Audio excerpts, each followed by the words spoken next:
CostasNarrativeXP presents.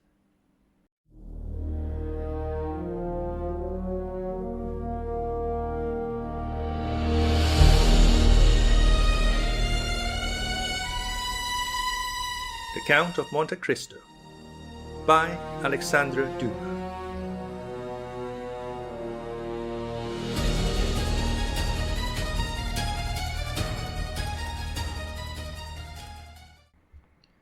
Chapter 78. We hear from Janina. If Valentine could have seen the trembling step and agitated countenance of Franz when he quitted the chamber of Monsieur Noirtier, even she would have been constrained to pity him. Villefort had only just given utterance to a few incoherent sentences, and then retired to his study, where he received about 2 hours afterwards the following letter. After all the disclosures which were made this morning, Monsieur Noirtier de Villefort must see the utter impossibility of any alliance being formed between his family and that of Monsieur Franz d'Épinay. Monsieur d'Épinay must say that he is shocked and astonished that Monsieur de Villefort, who appeared to be aware of all the circumstances detailed this morning, should not have anticipated him in this announcement.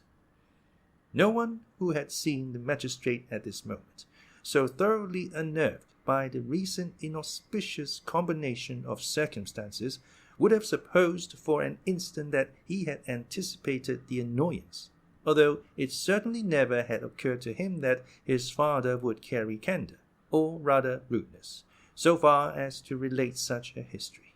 And in justice to Villefort, it must be understood that Monsieur Noirtier, who never cared for the opinion of his son on any subject, had always omitted to explain the affair to Villefort, so that he had all his life entertained the belief that General de Quesnel, or the Baron d'Épinay, as he was alternately styled, according as the speaker wished to identify him by his own family name, or by the title which had been conferred on him, fell the victim of assassination, and not that he was killed fairly in a duel. This harsh letter, coming as it did from a man generally so polite and respectful, struck a mortal blow at the pride of Villefort. Hardly had he read the letter when his wife entered. The sudden departure of Franz, after being summoned by Monsieur Noirtier, had so much astonished everyone, that the position of Madame de Villefort, left alone with the notary and the witnesses, became every moment more embarrassing. Determined to bear it no longer, she arose and left the room, saying she would go and make some inquiries into the cause of his sudden disappearance. Monsieur de Villefort's communications on the subject were very limited and concise. He told her, in fact, that an explanation had taken place between Monsieur Noirtier, Monsieur d'Épinay, and himself, and that the marriage of Valentine and Franz would consequently be broken off. This was an awkward and unpleasant thing to have to report to those who were waiting. She therefore contented herself with saying that Monsieur Noirtier, having at the commencement of the discussion been attacked by a sort of apoplectic fit, the affair would necessarily be deferred for some days longer. This news, false as it was, following so singularly in the train of the two similar misfortunes which had so recently occurred, evidently astonished the auditors, and they retired without a word. During this time Valentine, at once terrified and happy, after having embraced and thanked the feeble old man for thus breaking with a single blow the chain which she had been accustomed to consider as irrevocable, asked leave to retire to her own room, in order to recover her composure. Noirtier looked the permission which she solicited, but instead of going to her own room, Valentine, having once gained her liberty, entered the gallery, and, opening a small door at the end of it, found herself at once in the garden. In the midst of all the strange events which had crowded one on the other, an indefinable sentiment of dread had taken possession of Valentine's mind. She expected every moment that she should see Morrel appear, pale and trembling, to forbid the signing of the contract, like the lad of Ravenswood in The Bride of Lammermoor. It was high time for her to make her appearance at the gate, for Maximilien had long awaited her coming. He had half guessed what was going on when he saw Franz quit the cemetery with Monsieur de Villefort. He followed Monsieur d'Épinay, saw him enter, afterwards go out, and then re-enter with Albert and Chateau Renaud.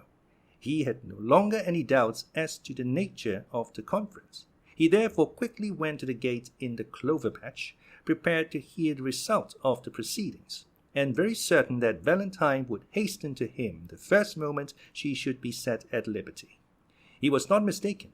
Peering through the crevices of the wooden partition, he soon discovered the young girl, who cast aside all her usual precautions and walked at once to the barrier.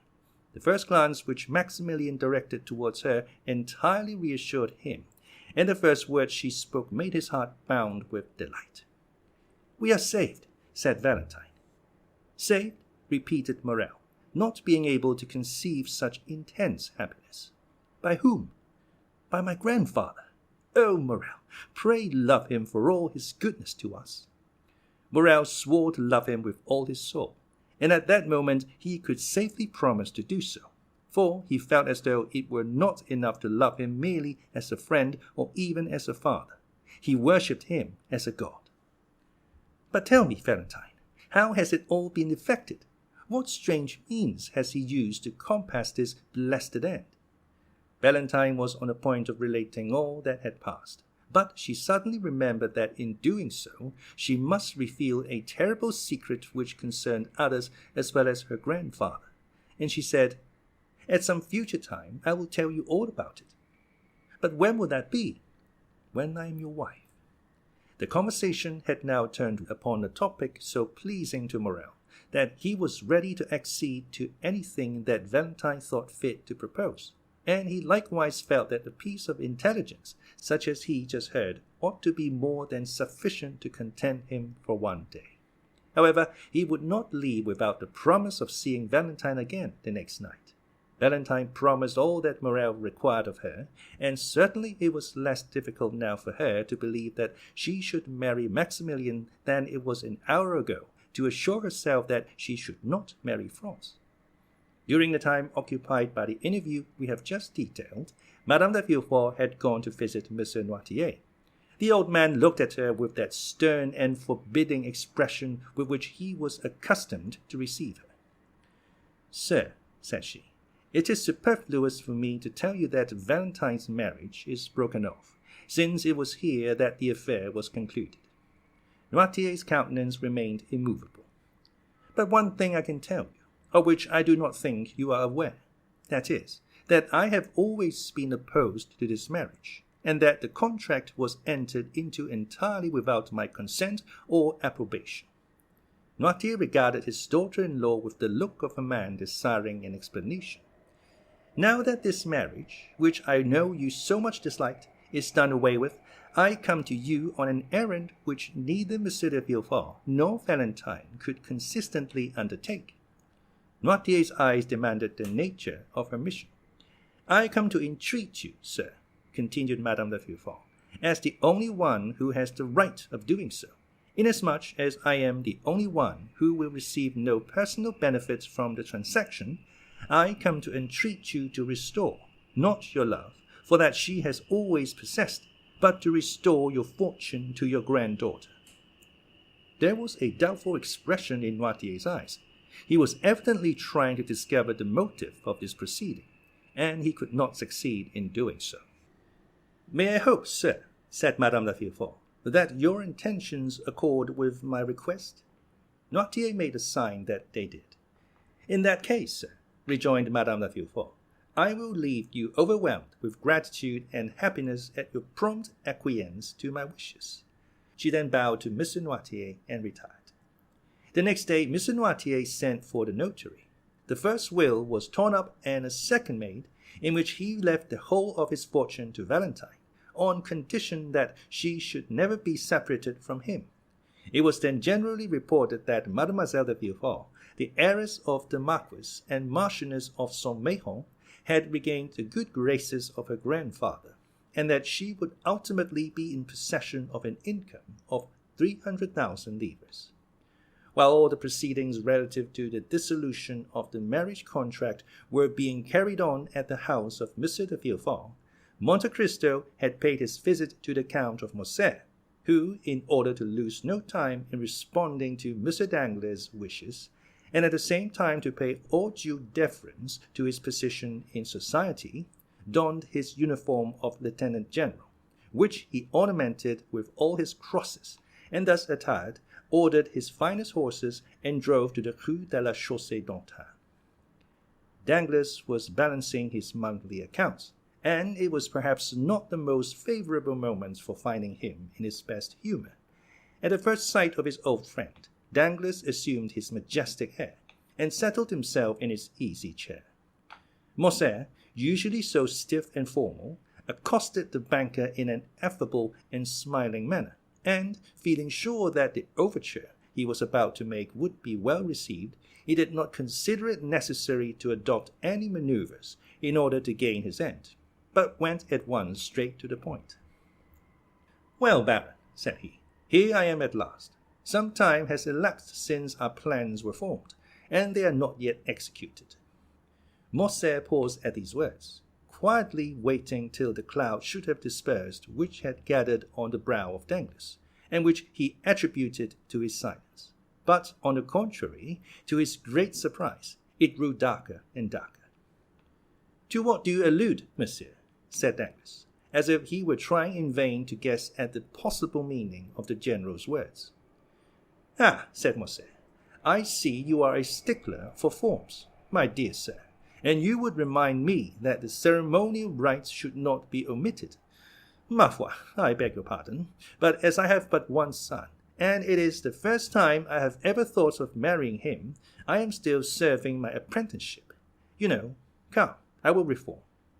And Morcerf, with a forced smile, arose, and making a low bow to Mr. Danglars, said, "Baron, I have the honor of asking of you the hand of Mademoiselle Eugénie Danglars for my son, the Vicomte Albert de Morcerf."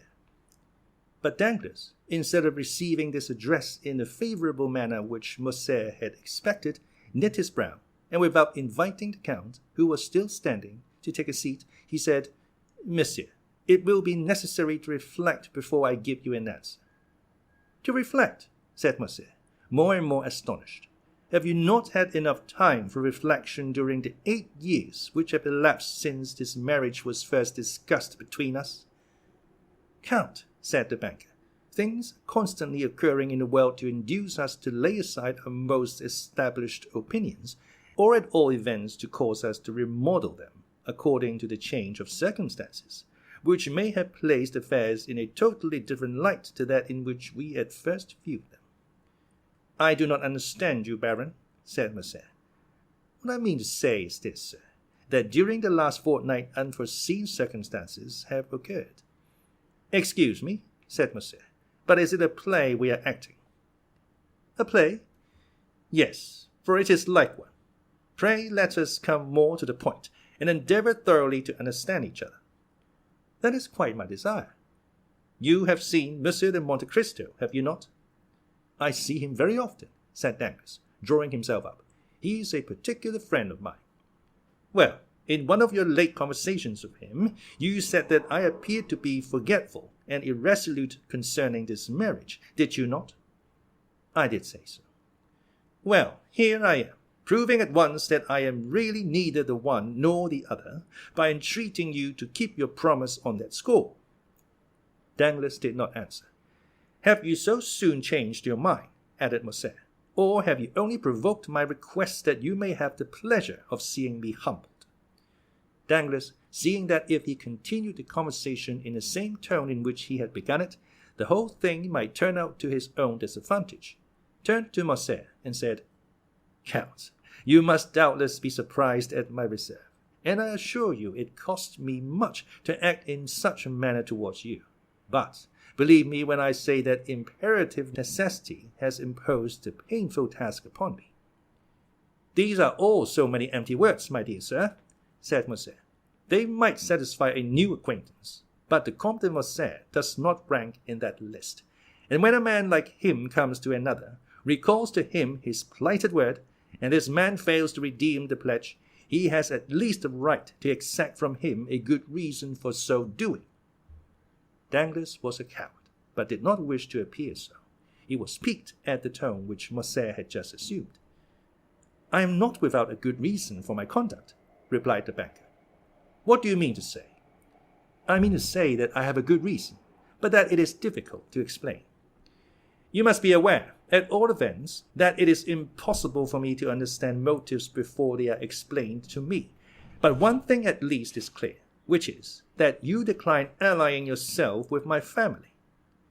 "No, sir," said Danglars. "I merely suspend my decision, that is all."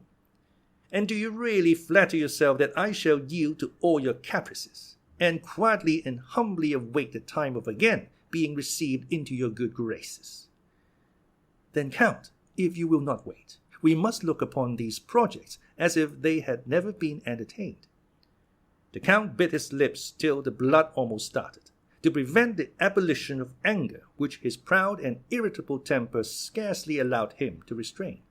Understanding, however, that in the present state of things the laugh would decidedly be against him, he turned from the door, towards which he had been directing his steps, and again confronted the banker. A cloud settled on his brow, evincing decided anxiety and uneasiness, instead of the expression of offended pride which had lately reigned there. "My dear Danglars," said Morcerf, "we have been acquainted for many years, and consequently we ought to make some allowance for each other's failings. You owe me an explanation, and really it is but fair that I should know what circumstance has occurred to deprive my son of your favor." "It is from no personal ill-feeling towards the Viscount. That is all I can say, sir," replied Danglars, who resumed his insolent manner as soon as he perceived that Morcerf was a little softened and calmed down. "And towards whom do you bear this personal ill-feeling, then?" said Morcerf, turning pale with anger. The expression of the Count's face had not remained unperceived by the banker. He fixed on him a look of greater assurance than before, and said, "You may, perhaps, be better satisfied that I should not go farther into particulars." A tremor of suppressed rage shook the whole frame of the Count, and making a violent effort over himself, he said, "I have a right to insist on your giving me an explanation. Is it Madame de Morcerf who has displeased you? Is it my fortune which you find insufficient? Is it because my opinions differ from yours?"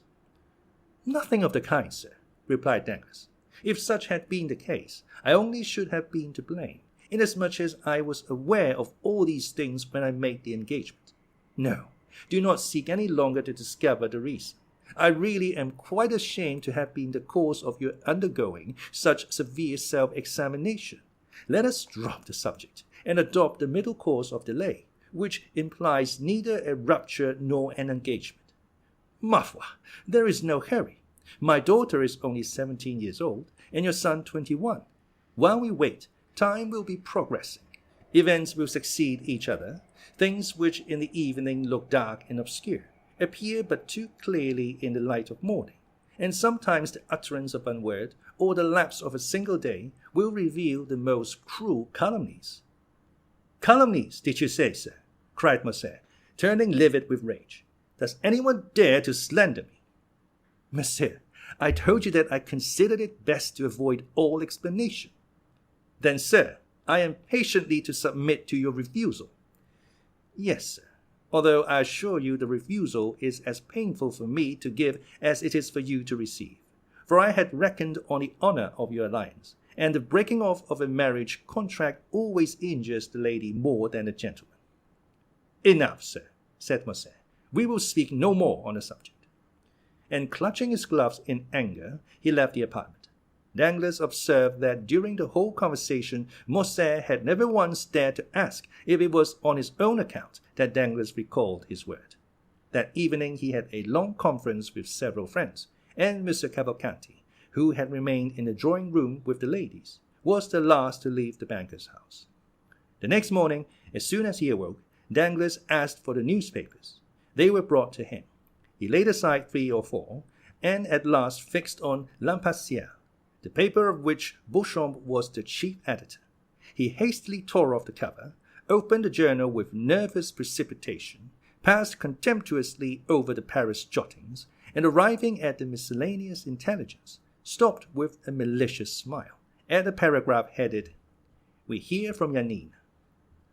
"Very good," observed Danglars, after having read the paragraph.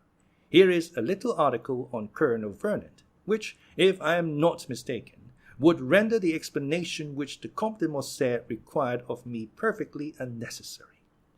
At the same moment, that is, at 9 o'clock in the morning, Albert de Morcerf, dressed in a black coat buttoned up to his chin, might have been seen walking with a quick and agitated step in the direction of Monte Cristo's house in the Champs-Élysées. When he presented himself at the gate, the porter informed him that the Count had gone out about half an hour previously. "Did he take Baptiston with him?" "No, my lord." "Call him, then. I wish to speak to him." The concierge went to seek the valet de chambre, and returned with him in an instant. "My good friend," said Albert, "I beg pardon for my intrusion, but I was anxious to know from your own mouth if your master was really out or not." "He is really out, sir," replied Baptiston. "Out, even to me?" "I know how happy my master always is to receive the Vicomte," said Baptiston, "and I should therefore never think of including him in any general order." "You are right, and now I wish to see him on an affair of great importance. Do you think it will be long before he comes in?" "No, I think not, for he ordered his breakfast at 10 o'clock. Well, I will go and take a turn in the Champs-Élysées, and at 10 o'clock I will return here. Meanwhile, if the Count should come in, will you beg him not to go out again without seeing me?" "You may depend on my doing so, sir," said Baptiston. Albert left the cab in which he had come at the Count's door, intending to take a turn on foot. As he was passing the Allée des Veuves, he thought he saw the Count's horses standing at Gosset's shooting gallery. He approached, and soon recognized the coachman. "Is the Count shooting in the gallery?" said Morcerf. "Yes, sir," replied the coachman. While he was speaking, Albert had heard the report of 2 or 3 pistol shots. He entered, and on his way met the waiter. "Excuse me, my lord," said the lad, "but will you have the kindness to wait a moment?" "What for, Philippe?" asked Albert, who, being a constant visitor there, did not understand his opposition to his entrance. "Because the person who is now in the gallery prefers being alone, and never practices in the presence of anyone." "Not even before you, Philippe? Then who loads his pistol?" "His servant." "A Nubian?" "A Negro." "It is he, then. Do you know this gentleman?" "Yes, and I am come to look for him. He is a friend of mine." "Oh, that is quite another thing, then. I will go immediately and inform him of your arrival." And Philippe, urged by his own curiosity, entered the gallery. A second afterwards, Monte Cristo appeared on the threshold. "I ask your pardon, my dear Count," said Albert, "for following you here, and I must first tell you that it was not the fault of the servants that I did so. I alone am to blame for that indiscretion. I went to your house, and they told me you were out, but that they expected you home at 10 o'clock to breakfast. I was walking about in order to pass away the time till 10 o'clock, when I caught sight of your carriage and horses." "What you have just said induces me to hope that you intend breakfasting with me." "No, thank you. I am thinking of other things besides breakfast just now. Perhaps we may take that meal at a later hour and in worse company." "What on earth are you talking of?" "I am to fight today." "For what?" "For the sake of fighting." "Yes, I understand that. But what is the quarrel? People fight for all sorts of reasons, you know." "I fight in a cause of honor." "Ah, that is something serious." "So serious that I come to beg you to render me a service." "What is it?" "To be my second." "That is a serious matter, and we will not discuss it here. Let us speak of nothing till we get home. Ali, bring me some water." The Count turned up his sleeves, and passed into the little vestibule where the gentlemen were accustomed to wash their hands after shooting. "Come in, my lord," said Philippe in a low tone, "and I will show you something droll." Morcerf entered, and in place of the usual target, he saw some playing cards fixed against the wall. At a distance, Albert thought it was a complete suit, for he counted from the ace to the 10. "Aha," said Albert, "I see you were preparing for a game of cards." No, said the Count. I was making a suit. Huh, said Albert. Those are really aces and twos which you see, but my shots have turned them into 3s, 5s, 7s, 8s, 9s, and 10s. Albert approached. In fact, the bullets had actually pierced the cards in the exact places which the painted signs would otherwise have occupied, the lines and distances being as regularly kept as if they had been ruled with pencil. In going up to the target, Morcerf picked up 2 or 3 swallows that had been rash enough to come within the range of the Count's pistol. Diable, said Morcerf. What would you have, my dear Viscount? Said Monte Cristo, wiping his hands on the towel which Ali had brought him. I must occupy my leisure moments in some way or other. But come, I am waiting for you. Both men entered Monte Cristo's carriage, which in the course of a few minutes deposited them safely at number 30. Monte Cristo took Albert into his study, and pointing to a seat, placed another for himself. Now let us talk the matter over quietly, said the Count. You see I am perfectly composed, said Albert. With whom are you going to fight? With Beauchamp. One of your friends? Of course, it is always with friends that one fights. I suppose you have some cause of quarrel? I have.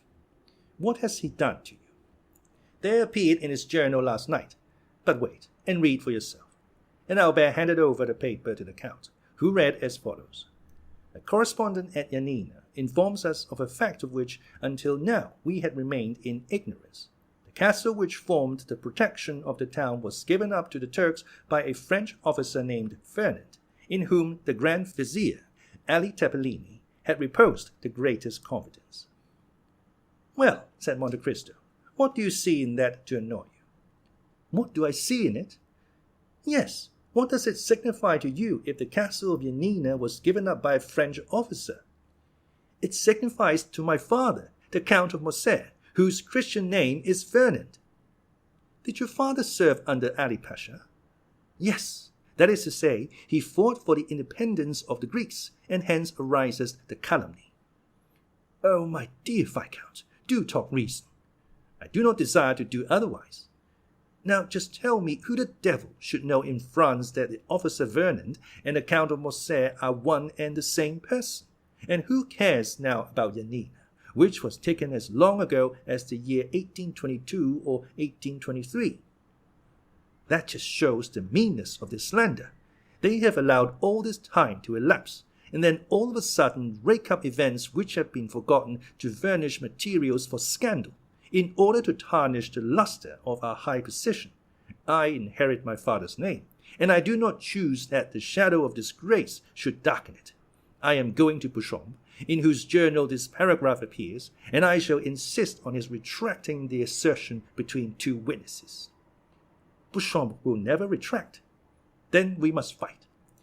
No, you will not, for he will tell you, what is very true, that perhaps there were 50 officers in the Greek army bearing the same name. We will fight, nevertheless. I will efface that blot on my father's character. My father, who was such a brave soldier, whose career was so brilliant. Oh, well, he will add, we are warranted in believing that this Fernand is not the illustrious Count of Morcerf, who also bears the same Christian name. I am determined not to be content with anything short of an entire retraction. And you intend to make him do it in the presence of 2 witnesses, do you? Yes, you do wrong. Which means, I suppose, that you refuse the service which I asked of you? You know my theory regarding jewels. I told you my opinion on that subject, if you remember, when we were at Rome. Nevertheless, my dear Count, I found you this morning engaged in an occupation but little consistent with the notions you profess to entertain. Because, my dear fellow, you understand one must never be eccentric. If one's lot is cast among fools, it is necessary to study folly. I shall perhaps find myself one day called out by some hair-brained scamp who has no more real cause of quarrel with me than you have with Beauchamp. He will take me to task for some foolish trifle or other. He will bring his witnesses, or will insult me in some public place, and I am expected to kill him for all that. You admit that you would fight then. Well, if so, why do you object to my doing so? I do not say that you ought not to fight. I only say that a duel is a serious thing, and ought not to be undertaken without due reflection. Did he reflect before he insulted my father? If he spoke hastily, and owns that he did so, you ought to be satisfied. Ah, my dear Count, you are far too indulgent, and you are far too exacting. Supposing, for instance, and do not be angry at what I am going to say. Well, supposing the assertion to be really true, a son ought not to submit to such a stain on his father's honor. Ma foi, we live in times when there is much to which we must submit. That is precisely the fault of the age. And do you undertake to reform it? Yes, as far as I am personally concerned. Well, you are indeed exacting, my dear fellow. Yes, I own it. Are you quite impervious to good advice? Not when it comes from a friend. And do you account me that title? Certainly I do. Well then, before going to Beauchamp with your witnesses, seek further information on the subject. From whom? From Ada. Why? What can be the use of mixing a woman up in the affair? What can she do in it? She can declare to you, for example, that your father had no hand whatever in the defeat and death of the vizier, or if by chance he had, indeed, the misfortune to... I have told you, my dear Count, that I would not for one moment admit of such a proposition. You reject this means of information, then? I do, most decidedly. Then let me offer one more word of advice. Do so, then, but let it be the last. You do not wish to hear it, perhaps? On the contrary, I request it. Do not take any witnesses with you when you go to Beauchamp. Visit him alone. That would be contrary to all custom. Your case is not an ordinary one. And what is your reason for advising me to go alone? Because then the affair will rest between you and Beauchamp. Explain yourself. I will do so. If Beauchamp be disposed to retract, you ought to at least to give him the opportunity of doing it of his own free will. The satisfaction to you will be the same. If, on the contrary, he refuses to do so, it will then be quite time enough to admit two strangers into your secret. They will not be strangers, they will be friends. Ah, but the friends of today are the enemies of tomorrow. Beauchamp, for instance. So you recommend... I recommend you to be prudent. Then you advise me to go alone to Beauchamp. I do, and I will tell you why. When you wish to obtain some concession from a man's self-love, you must avoid even the appearance of wishing to wound it. I believe you are right. I am glad of it. Then I will go alone. Go, but you would do better still by not going at all. That is impossible. Do so then. It will be a wiser plan than the first which you proposed. But if, in spite of all my precautions, I am at last obliged to fight, will you not be my second? My dear Viscount, said Monte Cristo gravely, you must have seen before today that at all times and in all places I have been at your disposal. But the service which you have just demanded of me is one which it is out of my power to render you. Why? Perhaps you may know at some future period, and in the meantime I request you to excuse my declining to put you in possession of my reasons. Well, I will have Franz and Chateau Renaud. They will be the very men for it. Do so then. But if I do fight, you will surely not object to giving me a lesson or two in shooting and fencing. That too is impossible. What a singular being you are! You will not interfere in anything. You are right. That is the principle on which I wish to act. We will say no more about it then. Goodbye, Count. Morcerf took his hat and left the room. He found his carriage at the door, and doing his utmost to restrain his anger, he went at once to find Beauchamp, who was in his office. It was a gloomy, dusty-looking apartment, such as journalists' offices have always been from time immemorial. The servant announced Monsieur Albert de Morcerf. Beauchamp repeated the name to himself, as though he could scarcely believe that he had heard aright, and then gave orders for him to be admitted. Albert entered. Beauchamp uttered an exclamation of surprise on seeing his friend leap over and trample underfoot all the newspapers which were strewed about the room. This way, my dear Albert. said he, holding out his hand to the young man. "Are you out of your senses, or do you come peaceably to take breakfast with me? Try and find a seat. There is one by that geranium, which is the only thing in the room to remind me that there are other leaves in the world besides leaves of paper." "Beauchamp," said Albert, "it is of your journal that I come to speak." "Indeed. What do you wish to say about it?" "I desire that a statement contained in it should be rectified." "To what do you refer? But pray sit down." "Thank you," said Albert, with a cold and formal bow. "Will you now have the kindness to explain the nature of the statement which has displeased you?" "An announcement has been made which implicates the honor of a member of my family." "What is it?" said Beauchamp, much surprised. "Surely you must be mistaken." "The story sent you from Janina." "Janina?" "Yes, really you appear to be totally ignorant of the cause which brings me here." "Such is really the case, I assure you, upon my honor." "Baptiste, give me yesterday's paper," cried Beauchamp. "Here, I have brought mine with me," replied Albert. Beauchamp took the paper, and read the article to which Albert pointed in an undertone. "You see, it is a serious annoyance," said Maquet, when Beauchamp had finished the perusal of the paragraph. "Is the officer referred to a relation of yours, then?" demanded the journalist. "Yes," said Albert, blushing. "Well, what do you wish me to do for you?" said Beauchamp mildly. "My dear Beauchamp, I wish you to contradict this statement." Beauchamp looked at Albert with a benevolent expression. "Come," said he, "this matter will want a good deal of talking over. A retractation is always a serious thing, you know. Sit down, and I will read it again." Albert resumed his seat, and Beauchamp read, with more attention than at first, the lines denounced by his friend. "Well," said Albert in a determined tone, "you see that your paper has insulted a member of my family, and I insist on a retractation being made." "You insist?" "Yes, I insist.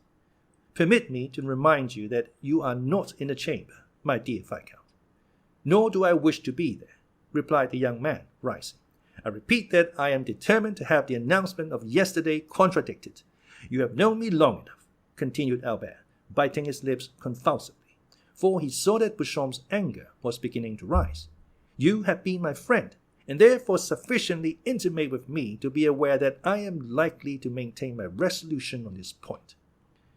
"If I had been your friend, Maquet, your present manner of speaking would almost lead me to forget that I ever bore that title. But wait a moment. Do not let us get angry, or at least not yet. You are irritated and vexed. Tell me how this Fernand is related to you." "He is merely my father," said Albert. "Mr. Fernand Mondego, Count of Morcerf, an old soldier who has fought in 20 battles and whose honorable scars they would denounce as badges of disgrace." "Is it your father?" said Beauchamp. "That is quite another thing. Then I can well understand your indignation, my dear Albert. I will look at it again." And he read the paragraph for the third time, laying a stress on each word as he proceeded. "But the paper nowhere identifies this Fernand with your father." "No, but the connection will be seen by others, and therefore I will have the article contradicted." At the words "I will," Beauchamp steadily raised his eyes to Albert's countenance, and then, as gradually lowering them, he remained thoughtful for a few moments. "You will retract this assertion, will you not, Beauchamp?" said Albert with increased though stifled anger. "Yes," replied Beauchamp. "Immediately," said Albert, "when I am convinced that the statement is false." "What? The thing is worth looking into, and I will take pains to investigate the matter thoroughly." "But what is there to investigate, sir?" said Albert, enraged beyond measure at Beauchamp's last remark. "If you do not believe that it is my father, say so immediately, and if, on the contrary, you believe it to be him, state your reasons for doing so." Beauchamp looked at Albert with the smile which was so peculiar to him, and which in its numerous modifications served to express every varied emotion of his mind. "Sir," replied he, "if you came to me with the idea of demanding satisfaction, you should have gone at once to the point, and not have entertained me with the idle conversation to which I have been patiently listening for the last half hour. Am I to put this construction on your visit?" "Yes, if you will not consent to retract that infamous calumny. Wait a moment. No threats, if you please, Monsieur Fernand Montagu, Vicomte de Morcerf. I never allow them from my enemies, and therefore shall not put up with them from my friends.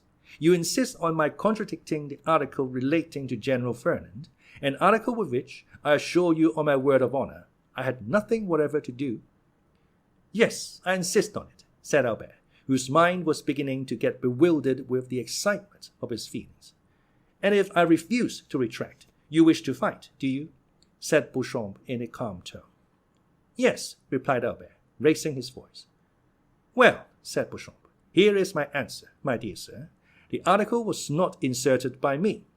I was not even aware of it, but you have, by the step you have taken, called my attention to the paragraph in question, and it will remain until it shall be either contradicted or confirmed by someone who has a right to do so. Sir, said Albert, rising, I will do myself the honor of sending my seconds to you, and you will be kind enough to arrange with them the place of meeting and the weapons. Certainly, my dear sir. And this evening, if you please, or tomorrow at the latest, we will meet. No, I will be on the ground at the proper time. But in my opinion, the time ought not to be yet. I know you to be well skilled in the management of the sword, while I am only moderately so. I know, too, that you are a good marksman. There we are about equal. I know that a duel between us two would be a serious affair, because you are brave, and I am brave also. I do not therefore wish either to kill you, or to be killed myself without a cause. Now, I am going to put a question to you, and one very much to the purpose too. Do you insist on this retractation so far as to kill me if I do not make it, although I have repeated more than once, and affirmed on my honor, that I was ignorant of the thing with which you charge me, and although I still declare that it is impossible for anyone but you to recognize the Count of Morcerf under the name of Fernand? I maintain my original resolution. Very well, my dear sir. Then I consent to cut throats with you. But I require 3 weeks' preparation. At the end of that time I shall come and say to you, the assertion is false, and I retract it, or the assertion is true, when I shall immediately draw the sword from its sheath, or the pistols from the case, whichever you please. 3 weeks, cried Albert. They will pass as slowly as 3 centuries, when I am all the time suffering dishonor. Had you continued to remain on amicable terms with me, I should have said, patience, my friend. But you have constituted yourself my enemy. Therefore I say, what does that signify to me, sir? Well, let it be 3 weeks then, said Morcerf. But remember, at the expiration of that time, no delay or subterfuge will justify you in... Monsieur Albert de Morcerf, said Beauchamp, rising in his turn, I cannot throw you out of window for 3 weeks. That is to say, for 24 days to come, nor have you any right to split my skull open until that time has elapsed. Today is the 29th of August. The 21st of September will, therefore, be the conclusion of the term agreed on, until that time arrives, and it is the advice of a gentleman which I am about to give you. Till then we will refrain from growling and barking like 2 dogs chained within the sight of each other. When he had concluded his speech, Beauchamp bowed coldly to Albert, turned his back upon him, and went to the press room. Albert vented his anger on a pile of newspapers, which he sent flying all over the office by switching them violently with his stick, after which ebullition he departed, not, however, without walking several times to the door of the press room, as if he had half a mind to enter. While Albert was lashing the front of his carriage in the same manner that he had the newspapers which were the innocent agents of his discomfiture, as he was crossing the barrier he perceived Morel, who was walking with a quick step and a bright eye. He was passing the Chinese baths, and appeared to have come from the direction of the Porte de Saint-Martin, and to be going towards the Madeleine. Ah, said Morcerf, there goes a happy man. And it so happened Albert was not mistaken in his opinion.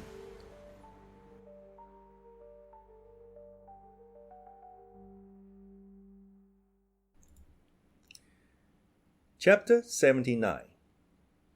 The Lemonade. Morel was, in fact, very happy. Mr. Noirtier had just sent for him, and he was in such haste to know the reason of his doing so that he had not stopped to take a cab, placing infinitely more dependence on his own 2 legs than on the 4 legs of a cab horse. He had therefore set off at a furious rate from the Rue Millet, and was hastening with rapid strides in the direction of the Faubourg Saint-Honoré. Morrel advanced with a firm, manly tread, and poor Barrois followed him as he best might. Morrel was only 31, Barrois was 60 years of age. Morrel was deeply in love, and Barrois was dying with heat and exertion. These 2 men, thus opposed in age and interests, resembled 2 parts of a triangle, presenting the extremes of separation, yet nevertheless possessing their point of union. This point of union was Noirtier, and it was he who had just sent for Morrel, with the request that the latter would lose no time in coming to him, a command which Morrel obeyed to the letter, to the great discomfiture of Barrois. On arriving at the house, Morrel was not even out of breath, for love lends wings to our desires. But Barrois, who had long forgotten what it was to love, was sorely fatigued by the expedition he had been constrained to use. The old servant introduced Morrel by a private entrance, closed the door of the study, and soon the rustling of a dress announced the arrival of Valentine. She looked marvelously beautiful in her deep mourning dress, and Morrel experienced such intense delight in gazing upon her that he felt as if he could almost have dispensed with the conversation of her grandfather. But the easy chair of the old man was heard rolling along the floor, and he soon made his appearance in the room. Noirtier acknowledged by a look of extreme kindness and benevolence the thanks which Morrel lavished on him for his timely intervention on behalf of Valentine and himself, an intervention which had saved them from despair. Morrel then cast on the invalid an interrogative look as to the new favor which he designed to bestow on him. Valentine was sitting at a little distance from them, timidly awaiting the moment when she should be obliged to speak. Noirtier fixed his eyes on her. "Am I to say what you told me?" asked Valentine. Noirtier made a sign that she was to do so.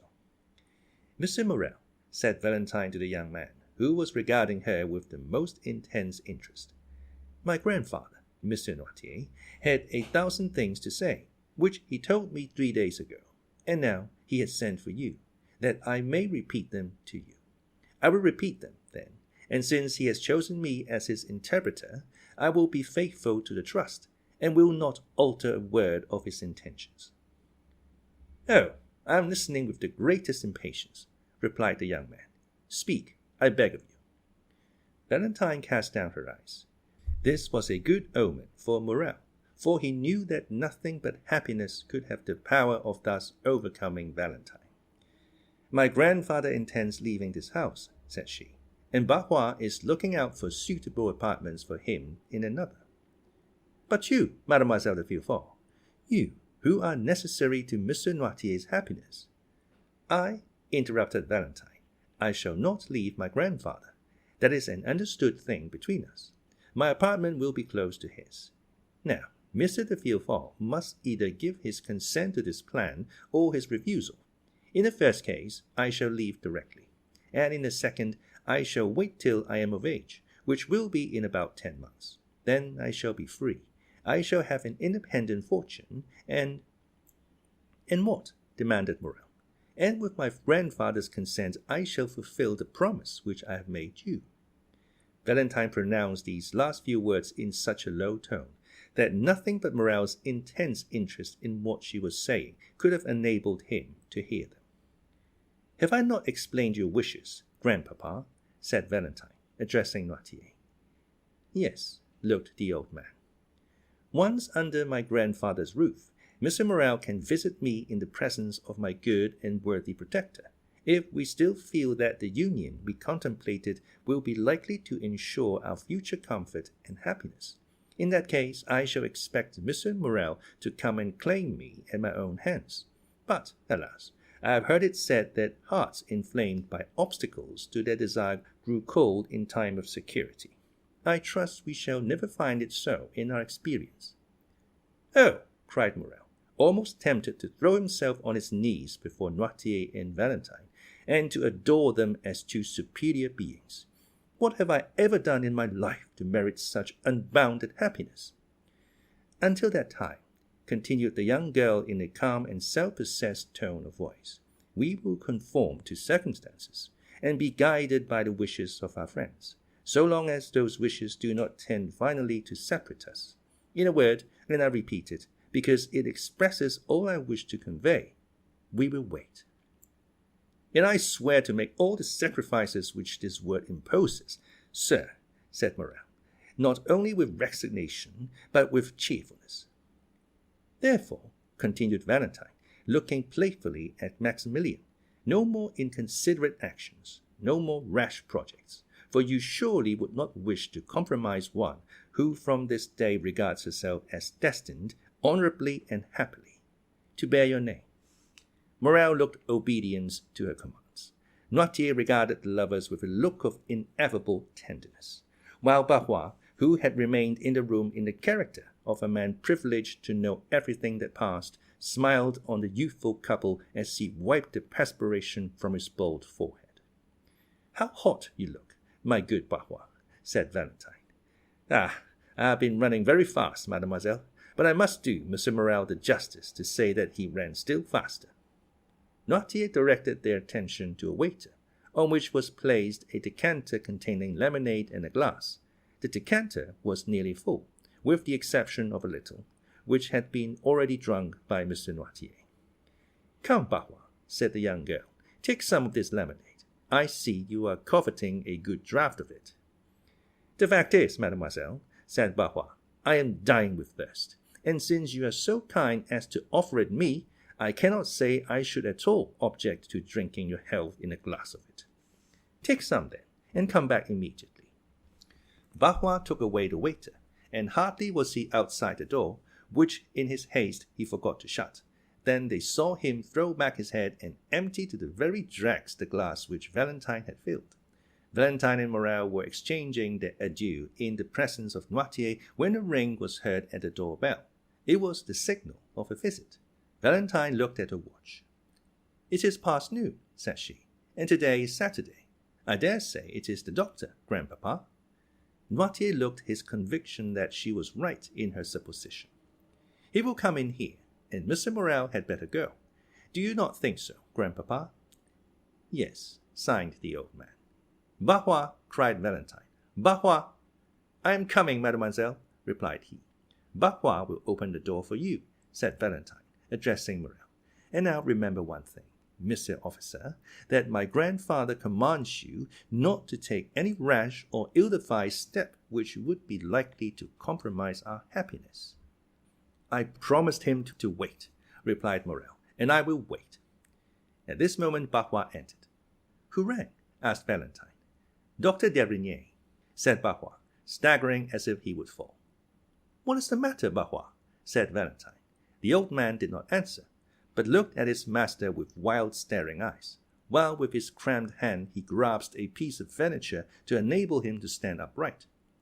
"He is going to fall," cried Morel. The rigours which had attacked Barrois gradually increased. The features of the face became quite altered, and a convulsive movement of the muscles appeared to indicate the approach of a most serious nervous disorder. Noirtier, seeing Barrois in this pitiable condition, showed by his looks all the various emotions of sorrow and sympathy which can animate the heart of man. Barrois made some steps towards his master. "Ah, sir," said he, "tell me what is the matter with me. I am suffering. I cannot see. 1,000 fiery darts are piercing my brain. Ah, don't touch me. Pray don't." By this time his haggard eyes had the appearance of being ready to start from their sockets. His head fell back, and the lower extremities of the body began to stiffen. Valentine uttered a cry of horror. Morel took her in his arms, as if to defend her from some unknown danger. "Mr. Derigny, Mr. Derigny," cried she, in a stifled voice. "Help! Help!" Barrois turned round and with a great effort stumbled a few steps, then fell at the feet of Noirtier, and resting his hand on the knee of the invalid, exclaimed, "My master, my good master!" At this moment, Monsieur de Villefort, attracted by the noise, appeared on the threshold. Morrel relaxed his hold of Valentine, and retreating to a distant corner of the room, remained half hidden behind a curtain. Pale as if he had been gazing on a serpent, he fixed his terrified eye on the agonized sufferer. Noirtier, burning with impatience and terror, was in despair at his utter inability to help his old domestic, whom he regarded more in the light of a friend than a servant. One might by the fearful swelling of the veins of his forehead and the contraction of the muscles round the eye, trace the terrible conflict which was going on between the living energetic mind and the inanimate and helpless body. Barrois, his features convulsed, his eyes suffused with blood, and his head thrown back, was lying at full length, beating the floor with his hands, while his legs had become so stiff that they looked as if they would break rather than bend. A slight appearance of foam was visible around the mouth, and he breathed painfully, and with extreme difficulty. Villefort seemed stupefied with astonishment, and remained gazing intently on the scene before him without uttering a word. He had not seen Morrel. After a moment of dumb contemplation, during which his face became pale and his hair seemed to stand on end, he sprang towards the door, crying out, "Doctor, doctor, come instantly! Pray come!" "Madame, madame!" cried Valentine, calling her stepmother, and running upstairs to meet her. "Come, quick, quick, and bring a bottle of smelling salts with you." "What is the matter?" said Madame de Villefort in a harsh and constrained tone. "Oh, come, come!" "But where is the doctor?" exclaimed Villefort. "Where is he?" Madame de Villefort now deliberately descended the staircase. In one hand she held her handkerchief, with which she appeared to be wiping her face, and in the other a bottle of English-smelling salts. Her first look on entering the room was at Noirtier, whose face, independent of the emotion which such a scene could not fail of producing, proclaimed him to be in possession of his usual health. Her second glance was at the dying man. She turned pale, and her eye passed quickly from the servant and rested on the master. "In the name of heaven, madam," said Villefort, "where is the doctor? He was with you just now. You see, this is a fit of apoplexy, and he might be saved if he could but be bled." "Has he eaten anything lately?" asked Madame de Villefort, eluding her husband's question. "Madame," replied Valentine, "he has not even breakfasted. He has been running very fast on an errand with which my grandfather charged him, and when he returned, took nothing but a glass of lemonade." "Ah," said Madame de Villefort, "why did he not take wine? Lemonade was a very bad thing for him." Grandpapa's bottle of lemonade was standing just by his side. Poor Barrois was very thirsty, and was thankful to drink anything he could find. Madame de Villefort started. Noirtier looked at her with a glance of the most profound scrutiny. "He has such a short neck," said she. "Madame," said Villefort, "I ask where is Monsieur d'Avrigny? In God's name, answer me." "He is with Edward, who is not quite well," replied Madame de Villefort, no longer being able to avoid answering. Villefort rushed upstairs to fetch him. "Take this," said Madame de Villefort, giving her smelling bottle to Valentine. "They will, no doubt, bleed him. Therefore I will retire, for I cannot endure the sight of blood." And she followed her husband upstairs. Morrel now emerged from his hiding-place, where he had remained quite unperceived, so great had been the general confusion. "Go away as quick as you can, Maximilien," said Valentine, "and stay till I send for you. Go." Morrel looked towards Noirtier for permission to retire. The old man, who had preserved all his usual coolness, made a sign to him to do so. The young man pressed Valentine's hand to his lips, and then left the house by a back staircase. At the same moment that he quitted the room, Villefort and the doctor entered by an opposite door. Barrois was now showing signs of returning consciousness. The crisis seemed past. A low moaning was heard, and he raised himself on one knee. d'Avrigny and Villefort laid him on a couch. "What do you prescribe, doctor?" demanded Villefort. "Give me some water and ether. You have some in the house, have you not?" "Yes." "Send for some oil of turpentine and tartar emetic." Villefort immediately dispatched a messenger. And now let everyone retire." "Must I go too?" asked Valentine timidly. "Yes, mademoiselle, you especially," replied the doctor abruptly. Valentine looked at Mr. d'Avrigny with astonishment, kissed her grandfather on the forehead, and left the room. The doctor closed the door after her with a gloomy air. Look, doctor," said Villefort. "He is quite coming round again. I really do not think, after all, it is anything of consequence." Mr. d'Avrigny answered by a melancholy smile. "How do you feel, Barrois?" asked he. "A little better, sir." "Will you drink some of this ether and water?" "I will try, but don't touch me." "Why not?" "Because I feel that if you were only to touch me with the tip of your finger, the fit would return." "Drink." Barrois took the glass, and, raising it to his purple lips, took about half of the liquid offered him. "Where do you suffer?" asked the doctor. "Everywhere. I feel cramps over my whole body." "Do you find any dazzling sensation before the eyes?" "Yes." "Any noise in the ears?" "Frightful." "When did you first feel that?" "Just now." "Suddenly?" "Yes, like a clap of thunder." "Did you feel nothing of it yesterday or the day before?" "Nothing." "No drowsiness?" "None." "What have you eaten today?" "I have eaten nothing. I only drank a glass of my master's lemonade, that's all." And Barrois turned towards Noirtier, who, immovably fixed in his armchair, was contemplating this terrible scene without allowing a word or a movement to escape him. "Where is this lemonade?" asked the doctor eagerly. "Downstairs in the decanter." "Whereabouts downstairs?" "In the kitchen." "Shall I go and fetch it, doctor?" inquired Villefort. "No, stay here and try to make Barrois drink the rest of this glass of ether and water. I will go myself and fetch the lemonade." D'Avrigny bounded towards the door, flew down the back staircase, and almost knocked down Madame de Villefort, in his haste, who was herself going down to the kitchen. She cried out, but d'Avrigny paid no attention to her, possessed with but one idea. He cleared the last 4 steps with a bound, and rushed into the kitchen, where he saw the decanter about 3 parts empty, still standing on the waiter, where it had been left. He darted upon it as an eagle would seize upon its prey. Panting with loss of breath, he returned to the room he had just left. Madame de Villefort was slowly ascending the steps which led to her room. "Is this the decanter you spoke of?" asked d'Avrigny. "Yes, doctor." "Is this the same lemonade of which you partook?" "I believe so." "What did it taste like?" "It had a bitter taste." The doctor poured some drops of the lemonade into the palm of his hand, put his lips to it, and after having rinsed his mouth as a man does when he is tasting wine, he spat the liquor into the fireplace. "It is no doubt the same," said he.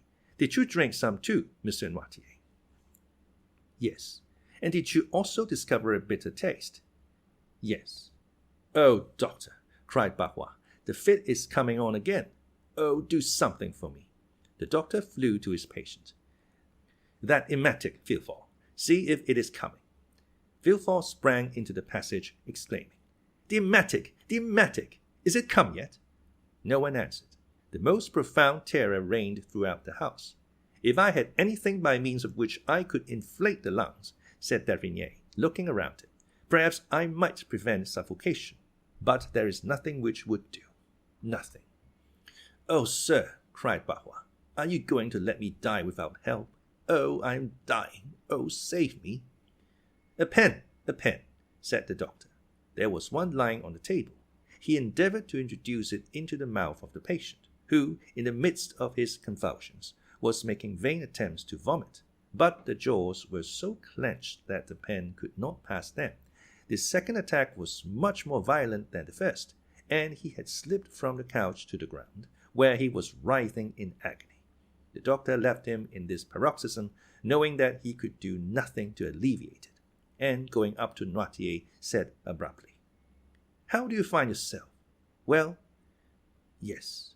"Have you any weight on the chest, or does your stomach feel light and comfortable, eh?" "Yes." "Then you feel pretty much as you generally do after you have had the dose which I am accustomed to give you every Sunday." "Yes." "Did Barrois make your lemonade?" "Yes." "Was it you who asked him to drink some of it?" No. Was it Monsieur de Villefort? No. Madame? No. It was your granddaughter, then, was it not? Yes. A groan from Barrois, accompanied by a yawn which seemed to crack the very jawbones, attracted the attention of Mr. D'Avrigny. He left Mr. Noirtier and returned to the sick man. Barrois, said the doctor, can you speak? Barrois muttered a few unintelligible words. Try and make an effort to do so, my good man, said D'Avrigny. Barrois reopened his bloodshot eyes. Who made the lemonade? I did. Did you bring it to your master directly it was made? No. You left it somewhere, then, in the meantime? Yes, I left it in the pantry, because I was called away. Who brought it into this room, then? Mademoiselle Valentine. D'Avrigny struck his forehead with his hand. Gracious heaven, exclaimed he. Doctor, doctor, cried Barrois, who felt another fit coming. Will they never bring that emetic? Asked the doctor. Here is a glass with one already prepared, said Villefort, entering the room. Who prepared it? The chemist who came here with me. Drink it, said the doctor to Barrois. Impossible, doctor. It is too late. My throat is closing up. I am choking. Oh, my heart. Ah, my head. Oh, what agony. Shall I suffer like this long? No, no, friend, replied the doctor. You will soon cease to suffer. Ah, I understand you, said the unhappy man. My God, have mercy upon me. And, uttering a fearful cry, Barrois fell back as if he had been struck by lightning. D'Avrigny put his hand to his heart and placed the glass before his lips. Well, said Villefort, go to the kitchen and get me some syrup of violets. Villefort went immediately. Do not be alarmed, Monsieur Noirtier, said D'Avrigny. I am going to take my patient into the next room to bleed him. This sort of attack is very frightful to witness. And, taking Barrois under the arms, he dragged him into an adjoining room. But almost immediately he returned to fetch the lemonade. Noirtier closed his right eye. You want Valentine, do you not? I will tell them to send her to you. Villefort returned, and D'Avrigny met him in the passage. Well, how is he now? Asked he. Come in here, said D'Avrigny, and he took him into the chamber where the sick man lay. Is he still in a fit? Said the procureur. He is dead. Villefort drew back a few steps, and, clasping his hands, exclaimed, with real amazement and sympathy. Dead! And so soon, too? Yes, it is very soon, said the doctor, looking at the corpse before him. But that ought not to astonish you. Monsieur and Madame de Saint-Méron died as soon. People die very suddenly in your house, Monsieur de Villefort. What? Cried the magistrate, with an accent of horror and consternation. Are you still harping on that terrible idea?